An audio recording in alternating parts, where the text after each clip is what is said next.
অনেকদিন পরে ভিডিও বানাচ্ছি। এখন ব্যস্ত আছি বাড়িতে, নতুন অতিথি আসবে কালকে। একটু দৌড়াদৌড়িতে রান্নাবান্না অত হচ্ছিল না, ভালো হচ্ছে মানে ভিডিও করার সময় পাচ্ছি না। তা আজকে বানাচ্ছি গাজরের হালুয়া। কালকে আসতেছে নতুন অতিথি ঘরে, তার জন্য এখানে গাজর নিচ্ছি 1 কিলো, একটু বেশি আছে গাজর। আর এখানে দুধ আছে 2 কিলো। এটার মধ্যে দিয়ে দেবো। দুধটা একটু গরম করে নিচ্ছি আলাদা, আর এর গাজরটা একটু ঘি দিয়ে ভেজে নিলাম।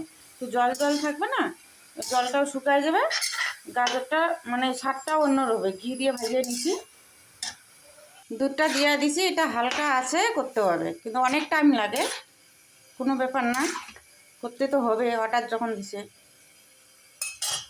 এখানে কয়টা সাদা এলাচ নিচ্ছি, 4-5টা, এখানে পিষে নিলাম।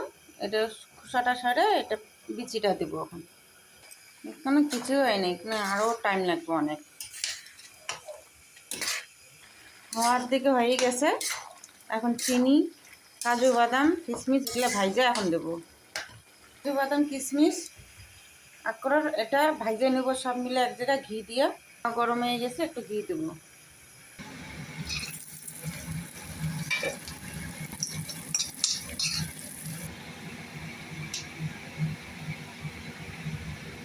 চিনি,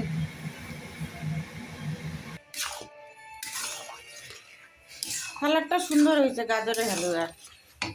এখন দেবো কাজু বাদাম কিশমিশটা ভাজছি, এটা দিয়ে দেবো উপরে।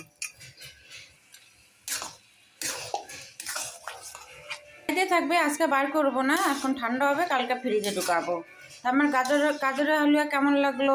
ভালো লাগলো লাইক করে ফলো করো। Bye bye. কালকে নতুন অতিথিকে দেখাবো, নতুন মেহমান আসতেছে ঘরে। Bye bye.